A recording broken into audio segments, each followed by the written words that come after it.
और आइए फटाफट अंदाज में देख लेते हैं कि आज दिन भर कौन कौन सी खबरें और छाई रही।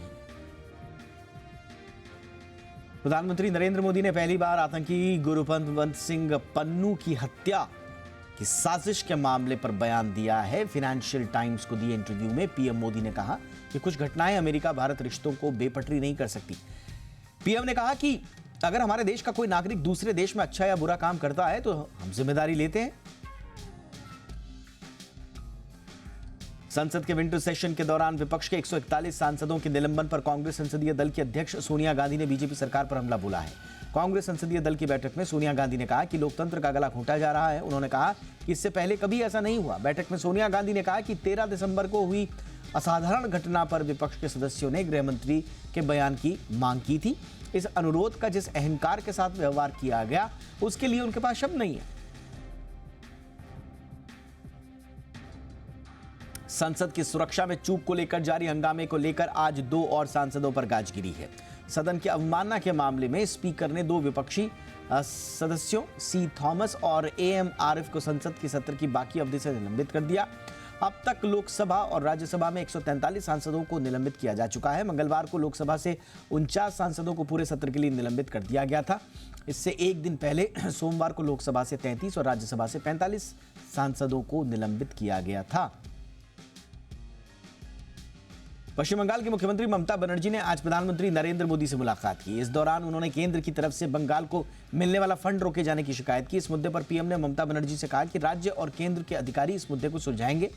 मीटिंग के बाद ममता ने बताया कि केंद्र ने गरीबों का पैसा रोक दिया है। ममता बनर्जी ने कहा कि केंद्र के पास पश्चिम बंगाल का 1,16,000 करोड़ रुपए बकाया है।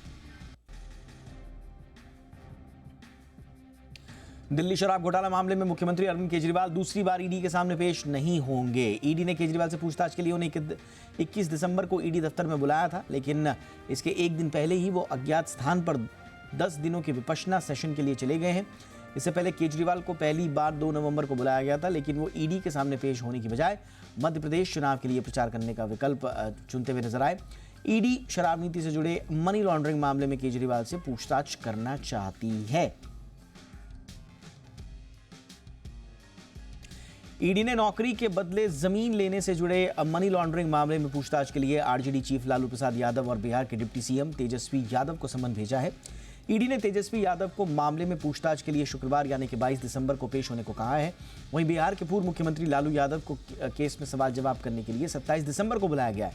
आरोप है कि लालू प्रसाद यादव ने रेल मंत्री रहते हुए नौकरी के बदले परिवार के सदस्यों के नाम पर जमीन ली थी। पंजाब के अमृतसर में पुलिस एनकाउंटर में गैंगस्टर अमृतपाल अमरी मारा गया। वो 3 मर्डर केस में शामिल था।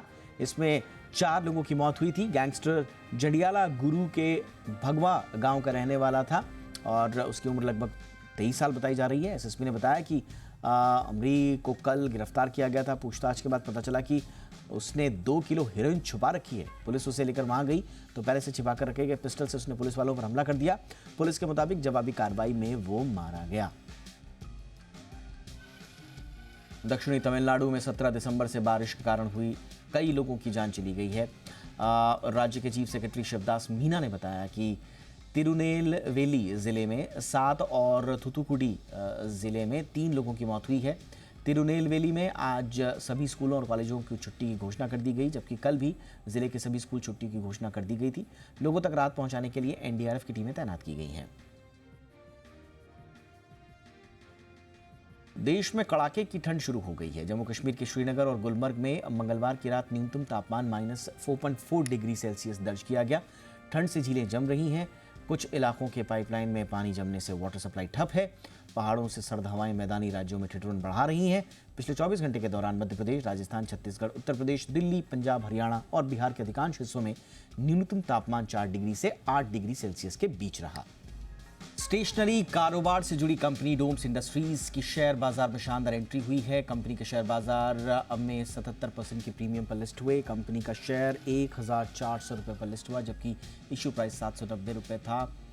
डोम्स इंडस्ट्रीज के आईपीओ को निवेशकों से ज़बरदस्त रिस्पांस मिला था। कंपनी 1,200 करोड़ रुपए के जुटाने के लिए आईपीओ लाई थी। जी बिजनेस के मैनेजिंग डायरेक्टर अनिल सिंघवी ने आईपीओ के दौरान कहा कि इश्यू में लिस्टिंग गेन के लिए निवेश करें।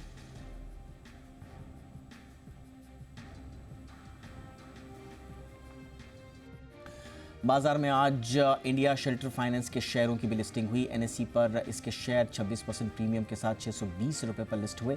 इसका इश्यू प्राइस 493 रुपये था। इसके आईपीओ को निवेशकों से अच्छा रिस्पांस मिला था और ये 38 गुना से ज़्यादा भरकर बंद हुआ। आईपीओ के समय जी बिजनेस के मैनेजिंग एडिटर अनिल सिंघवी ने कहा था कि निवेशक इसमें ठीक ठाक लिस्टिंग गेन और लॉन्ग टर्म के लिए पैसे लगाएं। उन्होंने कहा था कि कंपनी के प्रमोटर्स मजबूत बैकग्राउंड के हैं और फाइनेंशियल ट्रैक रिकॉर्ड भी बेहतर है। आज़ाद इंजीनियरिंग के आईपीओ को शानदार रिस्पांस मिला है। पहले ही दिन ये आईपीओ 3.25 गुना से ज़्यादा भर गया। रिटेल निवेशक इस आईपीओ के लिए 22 दिसंबर तक बोली लगा सकते हैं। आज़ाद इंजीनियरिंग इस आईपीओ के जरिए 740 करोड़ रुपए जुटाना चाहती है।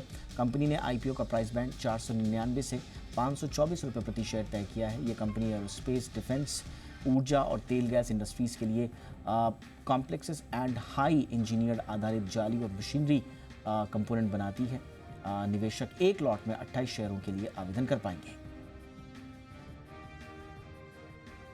हाई प्रिसीशन मशीन कंपोनेंट की डिजाइनिंग और मैन्युफैक्चरिंग करने वाली कंपनी हैप्पी फोर्जिंग्स का आईपीओ दूसरे दिन तक करीब 7.5 गुना भर चुका है। निवेशक इस आईपीओ में 21 दिसंबर तक पैसे लगा पाएंगे। कंपनी ने आईपीओ का प्राइस बैंड 808 रुपये से 850 रुपये प्रति शेयर तय किया है। कंपनी इस आईपीओ के जरिए 1000 करोड़ रुपए जुटाने की योजना बना चुकी है। आईपीओ के एक लॉट में 17 शेयर हैं, यानी निवेशकों को कम से कम 14,450 रुपये लगाने होंगे। जी बिजनेस के मैनेजिंग एडिटर अनिल सिंघवी ने बड़ी लिस्टिंग गेन और लंबी अवधि के लिए जरूर पैसे लगाने की सलाह दी है। आरबीजेड ज्वेलर्स का आईपीओ भी दूसरे दिन तक 7 गुना से ज़्यादा बढ़ चुका है। इसमें 21 दिसंबर तक पैसे लगाए जा सकेंगे। इशू का प्राइस बैंड 95 से 100 रुपये प्रति शेयर तय किया गया है। कंपनी की योजना इस आईपीओ के जरिए 100 करोड़ रुपए जुटाने की है। अप्रैल 2008 में बनी company RBZ jewellers jewellery designing और मैन्युफैक्चरिंग करती है। इसके शेयरों की लिस्टिंग 27 दिसंबर को स्टॉक एक्सचेंज पर होगी।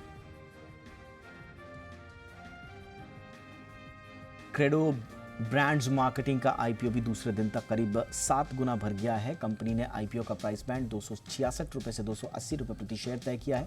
इसका लॉट साइज 53 शेयरों का है, यानी निवेशकों को कम से कम 14,840 रुपये लगाने होंगे।